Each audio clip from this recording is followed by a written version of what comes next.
ఉండేవాడినో, ఏం చేసేవాడినో చాలామందికి తెలుసు. నేను అనేక చోట సాక్ష్యం కూడా పంచుకుంటూ వచ్చాను. అయితే మనకి సమయం చాలా అయింది కనుక క్లుప్తంగా ఈ ఇంటి వరకే నేను సాక్ష్యం చెప్తాను. ఒక 5-10 నిమిషములు. నేనేంటంటే రక్షణ పొందక మునుపు నా జీవితంలో అనేక అలవాట్లు ఉండేవి. ముఖ్యంగా కోడి పందాలు అనే జోదం నా జీవితంలో భాగం అయిపోయింది. అయితే దాని నుంచి దేవుడు మాట్లాడటం ద్వారా నేను రక్షణ పొందాను. రక్షణ పొందిన నాటి నుంచి 2017వ సంవత్సరం ఈనాటి వరకు కూడా దేవుడు నా పట్ల, నా కుటుంబం పట్ల ఎన్నో మేలులు, ఉపకారములు చేస్తూనే ఉన్నారు. నేను రక్షణ పొందక మునుపు నేను 22 లక్షల బాకీ పడి ఉన్నా. నేను 22 లక్షలు. ఆ 22 లక్షలు నేను రక్షణ పొందే నాటికి ఉండి కూడా నేను రక్షణ పొందిన తర్వాత ఒక 5-6 నెలల దాకా నేను ప్రార్థన చేసుకునేవాడిని. నాకున్న సమస్యలన్నీ, ఆర్థిక సమస్యలన్నీ తీరిపోవాలని. అయితే దేవుడు మాట్లాడుతూ వచ్చాడు, నీ సమస్యలు అసలు సమస్యలే కావు, దాని గురించి ప్రార్థన చేయొద్దని. అయితే నేను ప్రార్థన దాని గురించి చేయడం మానివేసిన తర్వాత అప్పటి వరకు నేను లోన్లు ఏవి సక్రమంగా కట్టేవాడినిగా తీసుకొని ఎక్కడా లోన్ ఇవ్వాల నాకు. నేను 5 నెలలు రక్షణ పొందిన తర్వాత ఒక 5 నెలలు నా బాకీల గురించి ప్రార్థన చేయటం మానివేశా. నాకు SBI నుంచి 15 లక్షల లోన్ వచ్చింది. ఆ 15 లక్షల లోన్ తీసుకొని నాకున్న బాకీలంతా కట్టేశాను. తర్వాత మళ్ళీ కొన్ని అలాగే ఉండటం వల్ల మళ్ళీ కొంత బాకీ అయింది. పిల్లల చదువుల నిమిత్తము మరి పాతవి ఉన్నాయి కొన్ని, అవి మొత్తం కూడా తిరిగి పెరుగుతూ వచ్చినాయి. అయినా నేను ఎప్పుడూ అధైర్యపడలేదు. ఎందుకంటే దేవుడు ఉన్నాడు, సమస్తము ఆయనకు తెలుసు. మనం నమ్మకంగా ఉంటే ఆ దేవుడే సమస్తము తీరుస్తాడు అనే గట్టి నమ్మకం. అలాగే కొనసాగుతూ వచ్చాను. 2023వ సంవత్సరంలో నాకున్న బాకీలు మొత్తం సంపూర్తిగా తీర్చివేయబడ్డాయి. అసలు ఏమీ బాకీ లేను. నేను బాకీ ఉన్నంతకాలం ఒక గృహం కట్టుకోవాలి అనే ఆలోచన నాకు అసలు ఏ నిమిషంలో కూడా, ఏ క్షణంలో కూడా రాలేదు. ఎందుకంటే గృహం కట్టుకోవడానికి నేను అర్హుడిని కాదు అనే ఒక ఆలోచన. సరే, అయినా ఎలాగోలా దేవుని దయ వలన బాకీలన్నీ తీర్చబడ్డ తర్వాత ఒక చోట ఒక బోర్డు చూశాను. నేను ఏంటంటే సేల్ అనే బోర్డు చూశాను. సరే, దేవుడు ఎందుకు నాకు ఆ ఆలోచన ఇచ్చాడో తెలియదు కానీ, సరే ఏదో సేల్ అంటున్నారు కదా, మనకైతే ఇప్పుడేమో బాకీలు లేవు, చిన్నగా ఏదో ఒక ఇల్లు కొనుక్కుందాం అనే ఒక చిన్న ఆలోచనతో ఇక్కడే ఈ పైపుల రోడ్డు పక్కనే ఒక ఇల్లు ఉండింది. ఆ ఇల్లు చూసి వచ్చాం. నేను ఒక 50-60 లక్షల్లో కొనుక్కుందాంలే అని చెప్పి ఒక నా ఆలోచన. అయితే వాడు 80-90 లక్షలు చెప్పాడు ఆ ఇంటిని.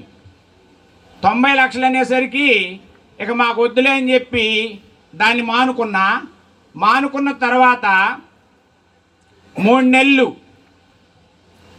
చిన్నగా స్థలాలు, ఇళ్ళు చూస్తూ వచ్చాం. మేము స్థలాలు, ఇళ్ళు చూస్తూ వచ్చిన తర్వాత 3 నెలల వరకు దాదాపు ఒక 50 స్థలాలు, ఒక 30-40 ఇళ్ళు చూసి ఉంటాం. ఏది కూడా సెట్ అవ్వట్లా.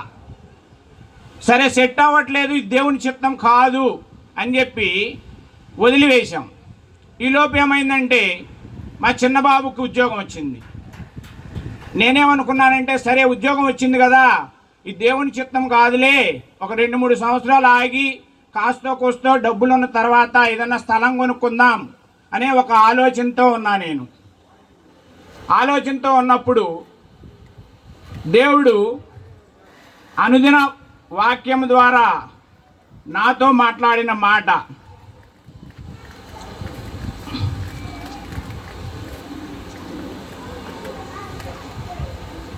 37వ కీర్తన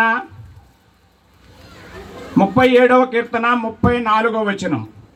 యెహోవా కొరకు కనిపెట్టుకొని ఉండుము, ఆయన మార్గమును అనుసరించుము, భూమిని స్వతంత్రించుకున్నట్లు ఆయన నిన్ను హెచ్చించును. ఇదే వాగ్దానం నేను ఉదయం పూట చదువుకున్నాను.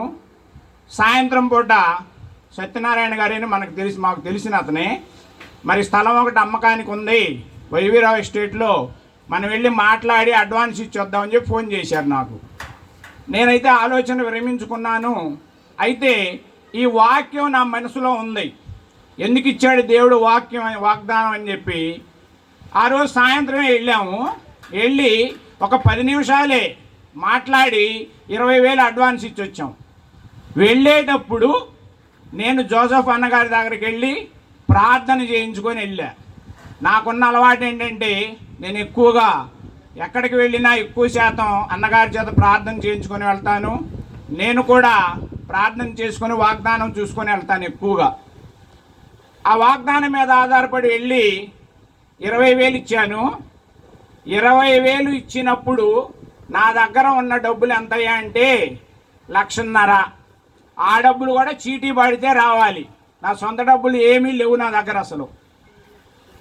దేవుని మీద భారం వేసాం, విశ్వాసం ఉంచాం. వాగ్దానం ఇచ్చిన దేవుడు నమ్మదగిన వాడు, వాగ్దానం ప్రకారం వెళ్దాం, విశ్వాసం ఉంచుదాం అని చెప్పి ఆ వాగ్దానం ప్రకారం విశ్వాసంతో నడిచాము. అసలు దేవుడు నన్ను ఎట్లా నడిపించాడో నాకు తెలియదు. 22 లక్షల బాకీ ఉంది. 2 లక్షలు డబ్బులు కట్టలేక నేను మంగళగిరి కోర్టు చుట్టూ 7 నెలలు తిరిగా. నేను 2 లక్షలు కట్టలేక, 2 లక్షలు కట్టలేని నేను ₹1,00,00,000 అంటే పేపర్ మీద రాసుకోవడానికో నోటితో చెప్పడానికో మాత్రమే పనికి వచ్చే జీవితం నాది. అట్లాంటిది ఈరోజు ఇంత ఇల్లు దేవుడిచ్చాడంటే కేవలం ఎంతోమంది ఇంటి గురించి ప్రార్థన చేశారు. నేను అడ్వాన్స్ ఇవ్వడానికి వెళ్ళినప్పుడు కూడా జోసెఫ్ అన్నగారి దగ్గరికి వెళ్ళి, అన్నా ఇట్లా స్థలం కొంటున్నాము, మరి ఈరోజు మరి కాగితాలు రాయించుకుంటున్నాం అన్న అంటే డబ్బులు మొత్తం తీసుకొని చేతిలో పెట్టుకొని అన్న ప్రార్థన చేసి తిరిగి నా చేతిలో పెట్టారు. పునాది వేసిన రోజు 2వ శనివారం అన్నా, మరి ఆ రోజు ఖచ్చితంగా ఇవాళ శంకుస్థాపన అన్నా, సెకండ్ సాటర్డే సెలవు, మా చుట్టాలందరూ వస్తారు రావాలన్నా అంటే అన్నగారు అన్నారు ఏదో పని ఉందన్నారు. అన్న ఇటేలే వెళ్ళేది, నేను వస్తాలే అని చెప్పి మళ్ళీ పునాది వేసి కారు అట్లా ఎక్కారో లేదో వెంటనే వర్షం, చిన్న జల్లే. ఎంత సంతోషం వేసిందో మాకు అసలు. అన్న వెళ్ళిపోయారు, వెంటనే వర్షం ఆగిపోయింది. మొదటి స్లాబ్ రోజు ఉదయం పూట నేను ఫోన్లో అన్న చేత ప్రార్థన చేయించాను. స్లాబ్ అయిపోయిన వెంటనే వర్షం పడింది, చిన్న జల్లే. మా సంతోషం అసలు నిజంగా దేవుడు ఇంత ఆశీర్వదించాడు, ఈ ఇల్లు ఖచ్చితంగా సంపూర్తి చేయబడుతుందనే నమ్మకం బాగా ఎక్కువైంది మాకు. ఎన్నో ఇరుకులు, ఇబ్బందులు, శ్రమలు, ఏ శ్రమలు వచ్చినా వెళ్ళడం, ప్రార్థన చేయించుకోవటం. అనేక మంది నా కొరకు నిజంగా కర్మేల్లో ఎంతోమంది ప్రార్థన చేసిన వాళ్ళు ఉన్నారు, ఇంటి కొరకు, నా కొరకు, నా కుటుంబం కొరకు. నా దగ్గర ఏమీ లేని స్థితిలో బ్రదర్స్ కానీ మా రక్త సంబంధికులు కూడా ఎంతో సహాయం చేశారు. నేను విజయవాడ వచ్చి 8 సంవత్సరాలు, నేను రక్షింపబడి 7 సంవత్సరాలే. నోటి మాట చేత 18 లక్షల రూపాయలు ఇచ్చారు నాకు. ఒక్క వ్యక్తే, పేరు చెప్పను కానీ 18 లక్షలు బ్యాంకు వడ్డీకి. ఎవరిస్తారు? ఎవరిని నమ్ముకుంటే వస్తాయి 18 లక్షలు? దేవుడు సహాయం చేశాడు. ఇరుకు, ఇబ్బంది, శ్రమ అనుకున్నప్పుడల్లా, ఆర్థిక అవసరత వచ్చినప్పుడల్లా దేవుని పాదాల దగ్గరకు వెళ్ళడం, దైవ సేవకుని దగ్గరకు వెళ్ళడం, ప్రార్థన చేయించుకోవడం, ప్రార్థన చేయడం, ఇదొక్కటే దేవునిలో ఎంత గృహము కట్టడానికి కారణమైంది. ఇంకా సాక్ష్యం చెప్పాలంటే చాలా ఉంది కానీ మరి చివరికి ఎలాగోలా దేవుని దయ వల్ల గృహం పూర్తి చేసుకున్నాం. మరి నేను అడగగానే అన్నగారు కూడా, అన్నా మరి ఇట్లా 14, 13, 14, 15 మరి 14 అయితే సెలవు ఉంది. మా చిన్నవాడికి కూడా సెలవులు ఉన్నాయన్నా, మరి 13 కానీ 14 కానీ 15 ఏదో ఒక డేట్ పెట్టుకుందాం అని అంటే వెంటనే అన్న కూడా సరే 14వ తారీఖు పెట్టుకుందాంలే, మీకు కూడా సెలవు కదా అని చెప్పి ఆ 14వ తారీఖునే డేట్ ఫిక్స్ చేయడం జరిగింది. ఎన్ని మేలులో ఎన్ని ఉపకారములో దేవుడు మా పట్ల జరిగించాడు. ఏమీ లేని మమ్ములను ఈ స్థితికి చేర్చాడు. కేవలం మా ఘనత కాదు, నా గొప్పతనం అంతకంటే కాదు, కేవలం దేవుని ఉచితమైన కృప. అనేక మంది ప్రార్థనలు, దైవ సేవకుడు దైవ సేవకురాలు మేమిద్దరి దగ్గరికి వెళ్ళి ప్రార్థన చేయించుకునేవాళ్ళం. సిస్టరు నేను ఇద్దరి దగ్గరికి వెళ్ళి ప్రార్థన చేయించుకునేవాళ్ళం. వాళ్ళు కూడా ప్రార్థన చేసి ఈ ఇల్లు కట్టబడాలి, సంపూర్తి చేయబడాలని ప్రార్థన చేసేవారుగా ఉంటున్నారు. అడిగిన వెంటనే ఒప్పుకున్న అన్నకు ఈ దినం ఇక్కడికి వచ్చిన మీ అందరికీ కృతజ్ఞతలతో దేవుని పేరిట వందనములు తెలియజేస్తున్నాను. మరి సాక్ష్యం అయితే చాలా ఉంది, కానీ దయతో సమయం లేదు కనుక ఏదైనా ఇంకొక అవకాశం వచ్చినప్పుడు సంపూర్తిగా చెప్పడానికి దేవుడు సహాయం చేస్తాడని నమ్ముతున్నాను. అయితే ఇప్పుడు ఇక్కడ షామియానా కింద బఫే సిస్టమే ఏర్పాటు చేశారు.